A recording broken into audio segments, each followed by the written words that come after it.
What's going on, everyone? Kevin Gallagher here, and thank you for having Coffee with Kev with me today. Very excited to have you on the show. John, introduce yourself.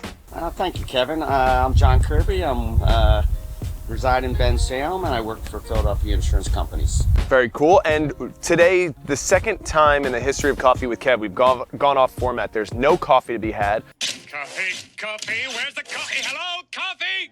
What happened to all the coffee?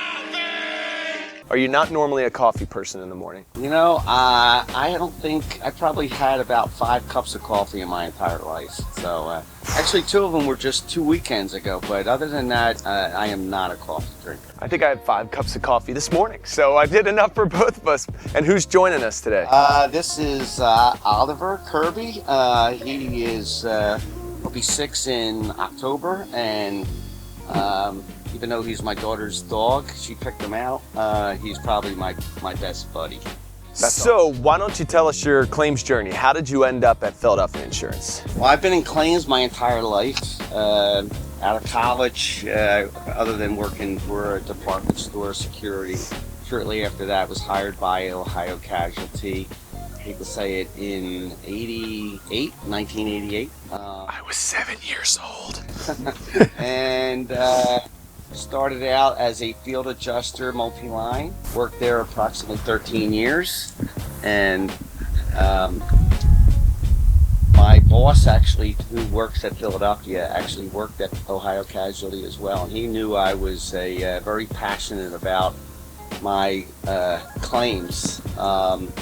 That when he moved over the years, he tried to recruit me, and ultimately in 2001, I made the change to come through from Ohio Casualty to Philadelphia. How have you seen, or what would you say was the biggest evolution in insurance claims in your time in insurance? Mold was a big deal at one point, where the carriers were putting putting a limit on it. So, I've been through Y2K, which is big. I remember that. Big issue. I actually went to training for when I was at Ohio Casualty. We had the artillery spores. I don't know if you ever heard of those. No. Those were where the mulch would explode and cause spores that, in fact, I still have them today, like on some of my white fence.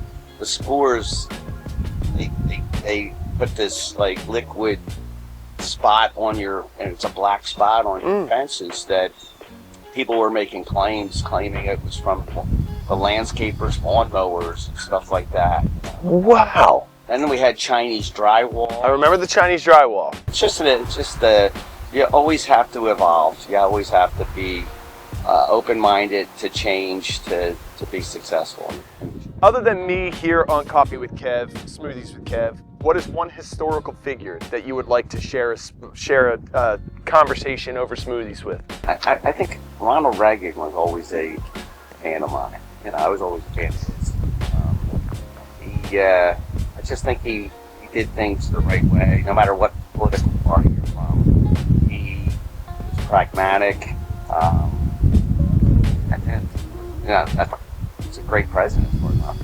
So one of my favorite conversations you and I had was over leadership, and I believe that you have a few different points of leadership that you feel are important. I think a good leader, as far as leadership, I think a good leader leads by example. He wouldn't ask somebody to do it if he hasn't done it himself. I mean, generally, leadership is generally for senior people. As you go through, you don't see any 22-year-olds as general in the military, right? True.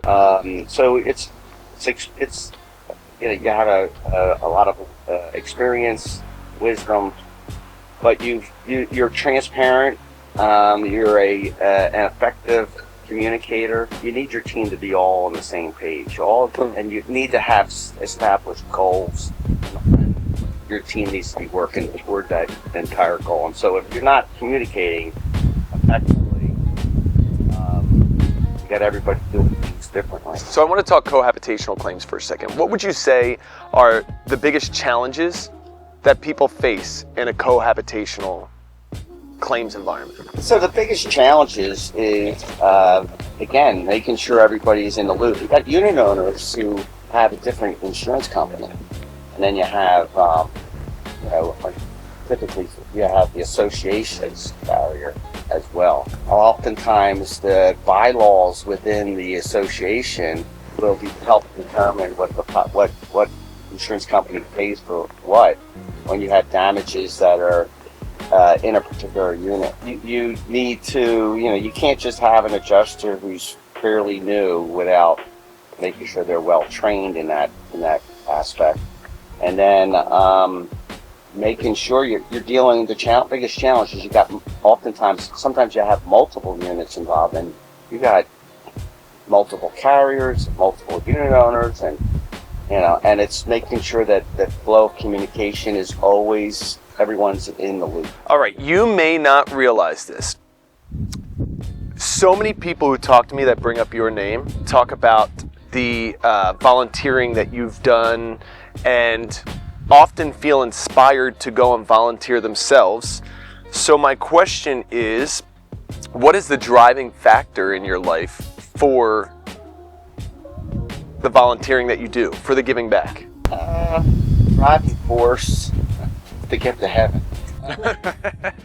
There's a lot of joy out of knowing that you can make a difference in someone's life. I was a big brother when I was younger. I tutored or whatever a young man without a son. At that time he was a boy. He didn't have a father figure. No, it's just that after you're become more experienced and in a better situation where you're not worried about paying the rent every day, etc. I think as I said, you have a responsibility to give back to the community to make the world a better place. Well said. All right, and now it's time for John to take the driver's seat because it's time for Ask the Asker.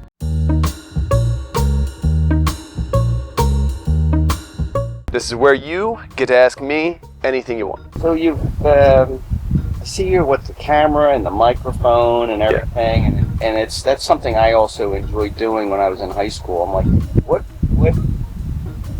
made you get into this type of medium? To be very knowledgeable about the camera. What you don't see on camera is all the setup and craziness of like, oh, should I adjust the blur in the background? During COVID, I have a marketing business and I was trying to grow that. So I just decided to learn and see how to grow a YouTube channel, how to make it so it engages people, how to draw people in, how to get a loyal following for it. And so I made a video.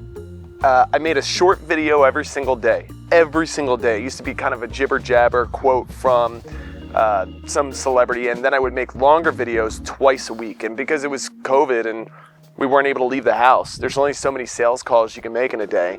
It became my #1 creative outlet. So I just deep dove into learning about video editing, what's the best software to do it on, what's the best camera to utilize, I got so into it to the point of nausea. My friends were ready to kill me all the time. But this concept of Coffee with Kev, and I may have said this before, but came out of conversations in our industry where I was sharing a pizza with a good friend from an insurance company out in the New York area. I'm really hoping to have them on one time. They may not realize they were the motivating factor. And I just casually said, how'd you get insurance claims? And they went into this long story of, it started in another country and they were in the military, and then they were a RIMS manager in the Caribbean, and I'm sitting here eating Domino's at 11 o'clock at night at an LEA, just not thinking twice about it. And then that same week, I talked to another young lady who I'm also hoping to have on this year, who was a Division I athlete and got injured. And I'm thinking to myself, we got some stories. We have some interesting people. So I combine those two things, and here we are today. I think you may have touched on this in the beginning when you talked about your journey, but what was your first job, and did it teach you anything? Well, my first job was a paper route. Like a Philadelphia, like Bucks County area paper route on bike. Bucks County paper route on bike with baskets on the sides and a basket in the front. And would you have to get up early? Oh, sorry, go ahead. Early on a Sunday and putting the two papers one inside the other. That's right. It taught me that don't expect handouts. you know, you have to earn, you should earn for what you get. I remember back in the day, you'd have to go collect the money Right. for the newspapers. Okay, so what are some data points or KPIs that you use to ensure claims handling success? Some KPIs, well, of course, everybody boasts about immediate contact. So we have at Philly, we have a metrics report that comes out daily. It has a litany of columns, provides financials, information on each examiner, and, you know, as far as how many reserves. And one of the contacts is initial policyholder contact. And you know, for me, every day I look at that and I run through that column and I just make sure they all say 0. If they say 1, it means that person may have made contact, but at the time that went through that report, they hadn't. And so it's a trigger for me to follow up to make sure that they do make contact immediately. We send out survey cards at the end of every claim file, first party property claim, and we take those surveys very seriously, and if there are any type of negative comments, then the supervisor is required to follow up with that policyholder. We run a report called Days Since Last Claim Note, which means that they need to be touching the file every 30 days, and if it goes beyond 35, then that's, you know, now it doesn't help with respect to quality, but it's the first stage of that process in which they, at least they're making a note, and they need to be keeping responsible. It shows that they're trying to keep responsible diaries, and that's important. What's fascinating about your answer here is that it is all customer service centric and less sort of the technical claims handling concepts, right? Like, it's like, we want to make sure the policyholder is happy. I like to leave everybody with a word of encouragement or advice or a motto or something that maybe you live by. Give them something positive. Be the best you could be. Don't ever sell yourself short, and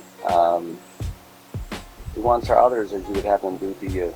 Amen. I like it. Well, John, thanks for being on the show. Thank you very much. Everybody, thank you as usual for watching. I'm shocked still at how many people come up to me in public and go, "Oh, Coffee with Kev, I watched that last episode." But we thank you for watching, and we hope you have a great day. Take care.